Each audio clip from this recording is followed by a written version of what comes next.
Hello बच्चों, video के इस भाग में आज हम लोग जो है कक्षा 7 की हिंदी फर्स्ट में चैप्टर नंबर 7 हम पंछी उन्मुक्त गगन के प्रश्नोत्तर को डिस्कस करेंगे।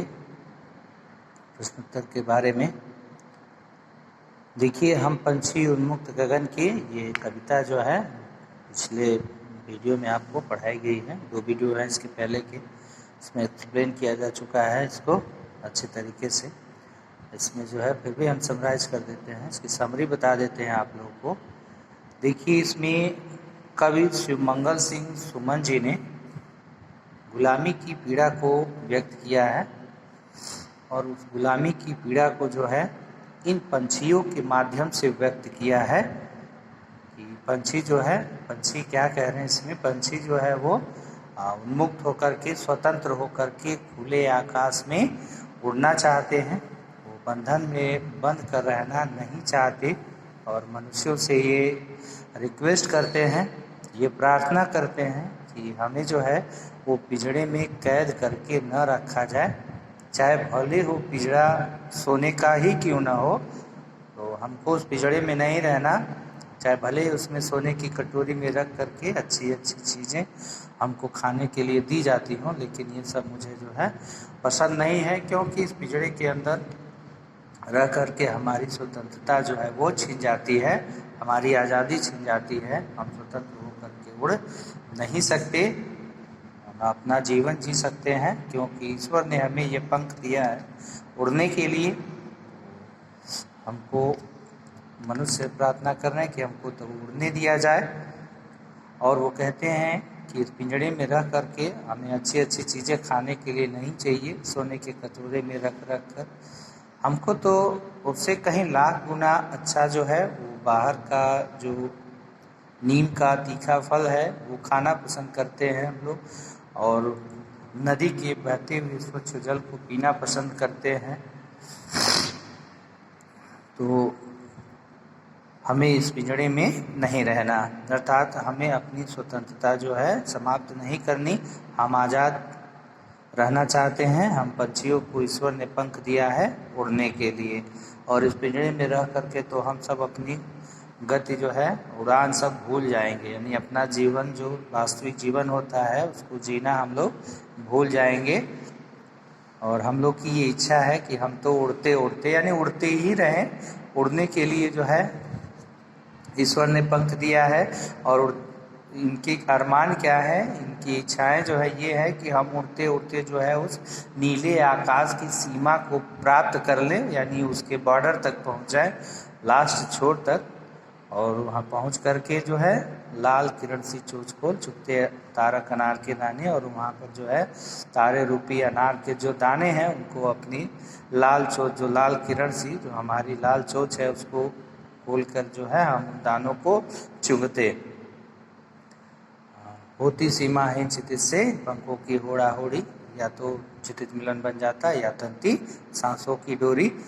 अब कह रहे हैं कि और उड़ते उड़ते जो है हम उस सीमाहीन क्षितिज, जिसकी कोई सीमा ही नहीं है, और क्षितिज का अर्थ होता है कि जहाँ धरती और आकाश मिलते हुए प्रतीत होते हैं तो उसको हम जो है वो क्षितिज कहते हैं। तो हम उड़ करके जो है उस क्षितिज तक पहुँच जाना चाहते हैं, वहाँ तक पहुँच जाना चाहते हैं उड़ते उड़ते। या तो अगर हम नहीं पहुँच पाते हैं तो रास्ते में हमारे प्राण भी निकल जाते हैं, तब भी हमें कोई परवाह नहीं है, क्योंकि हमको तो उड़ना है। ईश्वर ने हमको पंख दिया है उड़ने के लिए। नीड़ न दो चाहे टहनी का, उसके बाद अंतिम पंक्तियों में कविता की ये प्रार्थना करते हैं मनुष्यों से कि चाहे हमें उन टहनियों का घोंसला न दो रहने के लिए, जिस पर हम लोग अपने घोंसले बनाते हैं।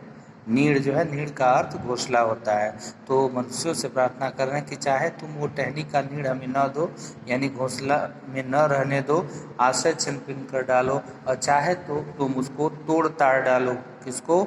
उस नीड़ को, उस पिंजरे को, सॉरी घोंसले को। तो उसको चाहे तुम तोड़ ताड़ डालो हे मनुष्यों, लेकिन पंख दिए हैं तो आकुल उड़ान में विघ्न न डालो। लेकिन अगर ईश्वर ने हमको पंख दिया है तो हे मनुष्य, तुम हमारे इस उड़ान में बाधा मत डालो, रुकावट मत बनो, और हमें उड़ने दो स्वतंत्र होकर के, हमें अपना जीवन जीने दो। आइए हम इसको तो समरी बता दी है आपको, अब हम इसके क्वेश्चन आंसर में चलते हैं। क्वेश्चन आंसर में देखिए, इसमें पहला जो है मौखिक प्रश्न कुछ दिए हुए हैं कि पक्षी जो है वो कहाँ उड़ना चाहते हैं। तो पक्षी जो है वह खुले आकाश में गगन में उड़ना चाहते हैं। पक्षी को कैसा जल पीना पसंद है। तो पक्षी को जो है वो नदियों का बहता जल पीना पसंद है। पिंजरे में बंद होने पर पक्षी गा क्यों नहीं पाते। तो पिंजरे में बंद होकर पक्षी गा इसलिए नहीं पाते क्योंकि पक्षी जो है अपनी प्रसन्नता अपनी पंखों से ही व्यक्त करते हैं, क्योंकि उड़कर ही वह चहचहाते हैं, उड़कर ही आनंद प्रकट करते हैं, प्रफुल्लित होते हैं, उड़ना ही पसंद करते हैं। तो वहाँ पर क्यों नहीं गा पाते, गा क्यों नहीं पाते, इसलिए नहीं गा पाते क्योंकि जैसे ही वह पंख फैलाते हैं पिंजरे के अंदर तो उन सोने की जो सलाखें हैं, वो सोने के पिंजरे की जो सोने की सलाखें हैं उनसे टकराकर उनके पंख जो है वो टूट जाते हैं। सॉरी, तो वो पंख टूट जाते हैं क्योंकि वो कह रहे हैं कि पुलकित पंख टूट जाएंगे। तो पुलकित पंख, उनके प्रसन्नित पंख जो होते हैं वह उन सलाखों से टकराकर टूट जाते हैं, इसलिए पक्षी जो है पिंजरे में गा नहीं पाते। पक्षियों का अरमान क्या है। पक्षियों का अरमान क्या है, यानी उनकी इच्छा क्या है। उनकी इच्छा है कि वह नीले गगन में उड़ जाए और उसके सीमा पर पहुंच जाए और उस तारक रूपी अनार के दानों को चुगे। पक्षी अपना नीड़ कहाँ बनाते हैं। तो नीड़ का अर्थ जो होता है वो घोंसला होता है। तो पक्षी अपना नीड़ जो है वो वृक्षों की टहनियों पर बनाते हैं, वृक्षों की टहनियों पर बनाते हैं। आइए आगे प्रश्न देखें इसमें। पक्षी को कड़वी निबोरी खाना किसकी अपेक्षा अधिक पसंद है। तो पक्षी को कड़वी निबोरी खाना किसकी अपेक्षा, तो उस सोने की कटोरी की मैदा, उसकी अपेक्षा। मैदा से ऐसे जो अच्छे अच्छे पकवान हैं उससे बनते हैं, मैदे से। आटा ही जब और बारीक हो जाता है, महीन हो जाता है, तो उसी को हम मैदा कहते हैं। वही कह रहा है कि पक्षी को कड़वी निबोरी खाना किसकी अपेक्षा अधिक पसंद है। तो पक्षियों को जो है कड़वी निबोरी खाना जो है वह कनक कटोरी की मैदा से लाख गुना अच्छा है, यानी सोने की कचोरी में रखे हुए अच्छे अच्छे पकवान से भी कहीं लाख गुना अच्छा उनको कड़वी नीम के तीखे फल को जो है खाना पसंद करेंगे, वो उनके लिए अच्छा है। पक्षी बंद पिंजरे में कहाँ का सपना देखते हैं। तो पक्षी बंद पिंजरे में जो है तरुकी फुनगी पर के झूले, यानी वृक्ष की शाखाओं की फुनगियों पर के झूले। शाखाओं की सबसे जो ऊपरी भाग होता है उसको फुनगी कहते हैं, तो उस पर वह झूलने का सपना देख रहे हैं। पक्षी बंद पिंजरे के अंदर जो है उस वृक्ष की शाखाओं के सबसे ऊपर जो है झूलों का सपना देख रहे हैं। अगला प्रश्न है, पिंजरे में बंद होने पर पक्षी क्या नहीं कर पाएंगे। तो पिंजरे में बंद होने पर पक्षी गा नहीं पाएंगे, गान नहीं कर पाएंगे। अगला प्रश्न देखिए, दीर्घोत्तरी प्रश्न है। दीर्घोत्तरी प्रश्न में पहला जो प्रश्न है, कह रहे हैं स्वतंत्र रहकर पक्षी क्या क्या करना पसंद करते हैं। तो जैसा कि हमने कविता पढ़ा है, तो कविता में यह लिखा है कि स्वतंत्र रहकर पक्षी क्या क्या करना चाहते हैं। स्वतंत्र रहकर पक्षी जो है वह उन्मुक्त होकर के खुले आकाश में उड़ना चाहते हैं और नदी के स्वच्छ जल को पीना चाहते हैं और उस नीम के तीखे फल को खाना चाहते हैं और उड़ करके कहाँ पहुँचना चाहते हैं, और उड़ते हुए जो है वह नीले गगन की सीमा तक, यानी नीले नभ की सीमा तक, बॉर्डर तक यानी अंतिम छोर तक पहुंचना चाहते हैं और वहां पहुंचकर वो तारक रूपी अनार के दानों को चुगना चाहते हैं। और क्या चाहते हैं, और वह क्षितिज से जो है होड़ा होड़ी यानी प्रतिस्पर्धा करना चाहते हैं, कंपटीशन करना चाहते हैं, होड़ लगाना चाहते हैं। किसके? क्षितिज से। या तो वह क्षितिज मिलन बन जाता या तंती सांसों की डोरी, या तो वह उड़ करके वह क्षितिज तक पहुंच जाते यानी सीमाहीन क्षितिज, यानी जिसकी कोई सीमा ही नहीं है उस क्षितिज तक। क्षितिज का अर्थ होता है कि जहाँ पृथ्वी और आकाश दोनों मिलते हुए प्रतीत होते हैं, उसको हम क्षितिज कहते हैं। तो वह वहीं तक पहुंच जाना चाहते हैं, या तो अपने प्राण जो है वो गंवा देना पसंद करते हैं। और उसके बाद देखिए, इस कविता के माध्यम से कवि क्या कहना चाहते हैं। तो इस कविता के माध्यम से कवि यह कहना चाहते हैं, पहले तो वो गुलामी की पीड़ा को व्यक्त करना चाहते हैं, बताना चाहते हैं। उसके बाद इन पंछियों के माध्यम से ये कहते हैं कि हमें जो है पिंजड़े के अंदर नहीं रहना, यानी मनुष्यों को, पक्षियों को पिंजड़े में कैद करके रखना नहीं चाहिए, क्योंकि इससे उनकी आज़ादी छिन जाती है, वह स्वतंत्र नहीं रह जाते और स्वतंत्र होकर के अपना स्वाभाविक जीवन नहीं व्यतीत कर पाते। तो स्वतंत्रता सबको चाहिए। जैसे मनुष्य स्वतंत्रता पसंद करते हैं, वैसे पक्षी भी स्वतंत्र जीवन पसंद करते हैं। अगला प्रश्न देखिए, सोने के पिंजड़े में कैद होने पर भी पक्षी क्यों प्रसन्न नहीं है। देखिए, सोने के पिंजड़े में कैद होकर भी पक्षी क्यों प्रसन्न नहीं है। तो पिंजड़ा भले ही सोने का हो, उसमें पक्षियों को कैद करना उनको इसलिए नहीं पसंद है क्योंकि उसमें उनकी आज़ादी जो है वो छिन जाती है, उनकी स्वतंत्रता वहाँ समाप्त हो जाती है।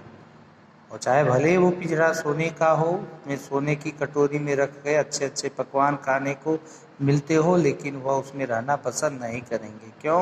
क्योंकि उसमें उनकी आज़ादी जो है वो छिन जाती है, उनकी स्वतंत्रता समाप्त हो जाती है, इसलिए वह पिंजरे, सोने के पिंजरे में भी कैद होना पसंद नहीं करेंगे। अरे भाई, किसी को भी किसी कमरे में बंद करके अच्छा बिस्तर लगा दिया जाए, अच्छा खाने पीने को दिया जाए और कहा जाए कि आप यहीं पे रहना पड़ेगा आपको, तो क्या जो ये संभव है? मनुष्य रह पाएगा एक कमरे के अंदर? रह पाएंगे? नहीं रह पाएंगे। आपको थोड़ी देर के बाद वहाँ से आप निकलना चाहेंगे। क्यों? क्योंकि आप अपनी इच्छा से वहाँ कुछ नहीं कर पाएंगे, आप दूसरे की इच्छा पर निर्भर हैं, वहाँ पर दूसरे की इच्छा के गुलाम हैं। तो आप गुलामी के जंजीरों में नहीं रह पाएंगे, बंधन में नहीं रह पाएंगे। तो पक्षी भला कैसे उस सोने के पिंजरे में रहना पसंद करेंगे, क्योंकि वहाँ भी तो उनकी आज़ादी जो है वो छिन जाती है। आगे देखिए, इसमें बहुविकल्पी प्रश्न है। ये तो थे आपके दीर्घ उत्तरी प्रश्न, अब बहुविकल्पी प्रश्न है। बहुविकल्पी प्रश्न में पहला जो है, देखिए, सही उत्तर को चुन करके सही का निशान लगाना है। पिंजरबद्ध का क्या अर्थ है?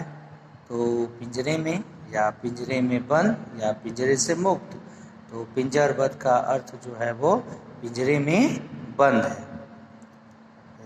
लाल किरण सी चोंच में विशेषण शब्द कौन सा है? तो लाल किरण सी चोंच, चोंच की विशेषता, चोंच कैसी? लाल किरण सी। तो यहाँ पर किरण जो है वो विशेषण शब्द हो जाएगा, लाल किरण, तो यहाँ किरण होगा।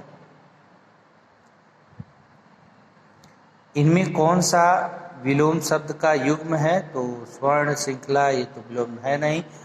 भूखे प्यासे और कनक तीलियों, तो भूखे प्यासे ही सही ऑप्शन है आपका, सही आंसर है। अनार के दाने किसके लिए प्रयुक्त हुआ है? चोंच के लिए, फल के लिए, तारे के लिए। तो अनार के दाने जो है वो फल के लिए जो है वो प्रयुक्त हुआ है। उसके बाद अगला प्रश्न जो कह रहा है कि पठित पद्यांश को पढ़िए और सही उत्तर चुन करके सही का निशान लगाइए। होती सीमाहीन क्षितिज से इन पंखों की होड़ा होड़ी, या तो क्षितिज मिलन बन जाता या तनती सांसों की डोरी। पक्षी किसके साथ होड़ा होड़ी करना चाहते हैं? होती सीमाहीन क्षितिज से। इससे सीमाहीन क्षितिज से। तो यहाँ पे ये आंसर आपका सही है, सीमाहीन क्षितिज से। उसके बाद दूसरा प्रश्न है, क्षितिज का क्या अर्थ है? तो क्षितिज का अर्थ जो है वो जहाँ धरती और आकाश मिलते हुए प्रतीत होते हैं, मिलते हैं। तो ये सही आंसर है आपका। अब ग है, होड़ा होड़ी में कौन सा विराम चिन्ह लगता है? तो होड़ा होड़ी में कौन सा विराम चिन्ह लगा है? तो उसमें जो है पूर्ण विराम है नहीं, लाघव चिन्ह भी नहीं है, योजक चिन्ह है। तो यह योजक चिन्ह लगा हुआ है होड़ा होड़ी में। आगे हम और प्रश्नों को देखते हैं। देखिए यहाँ पर प्रश्न है कि नीचे दिए शब्दों के तद्भव रूप लिखिए। तो देखिए तत्सम और तद्भव, पहले तो हम ये जान लें तत्सम और तद्भव, ये आप लोग पढ़े होंगे लेकिन जान लीजिए तत्सम किसको कहते हैं। देखिए तत्सम शब्द वे शब्द होते हैं जो संस्कृत भाषा से हिंदी में आए हुए हैं और अपने उसी रूप में प्रयोग में लाए जाते हैं, तो ये तत्सम शब्द कहलाते हैं। और तद्भव भी वे ही शब्द हैं जो संस्कृत से ही हिंदी में आए हुए हैं, लेकिन उनका परिवर्तित रूप यानी बदला हुआ रूप हम प्रयोग में लाते हैं हिंदी में। उस शब्द का, संस्कृत के उस शब्द के रूप को थोड़ा सा बदल के परिवर्तन करके हम हिंदी में प्रयोग में ले आते हैं, तो उसको हम तद्भव कहते हैं। देखिए यहाँ पर तत्सम तद्भव हो गया, देशी शब्द दिया हुआ है, ऐसे शब्द जो भारत की विभिन्न भाषाओं व बोलियों से हिंदी में आ गए हैं, उसे हम हिंदी में आ गए हैं। जैसे लोटा, जूता, जिसको हम जो है देशी शब्द कहते हैं। अब विदेशी शब्द, ऐसे शब्द जो विदेशी भाषाओं से हिंदी में आ गए हैं, जैसे अदालत, औरत आज और भी तमाम शब्द हैं। संकर शब्द, ऐसे शब्द जो दो भिन्न भाषाओं के शब्दों को मिलाकर बनते हैं, जैसे वर्षगांठ, थानेदार आदि। अब देखिए यहाँ पर प्रश्न दिया हुआ है कि नीचे दिए शब्दों के तद्भव रूप लिखिए। तद्भव रूप लिखिए। तो तद्भव रूप में पंछी है तो चिड़िया, और स्वर्ण का सोना हो जाएगा इसका तद्भव। कनक, कनक का अर्थ भी देखिए यहाँ पर, कनक का अर्थ सोना भी होता है, वो स्वर्ण से ही मतलब सोना होता है। और एक कनक का अर्थ जो धतूरा, यानी कनक का एक और अर्थ जो है वो धतूरा होता है। और श्रृंखला, श्रृंखला का जो है तद्भव जंजीर है, जंजीर। और कटुक, कटुक मतलब कड़वा, इसका तद्भव जो है कड़वा होगा, तीखा होगा। और नभ, नभ का तद्भव जो है वो आकाश होगा।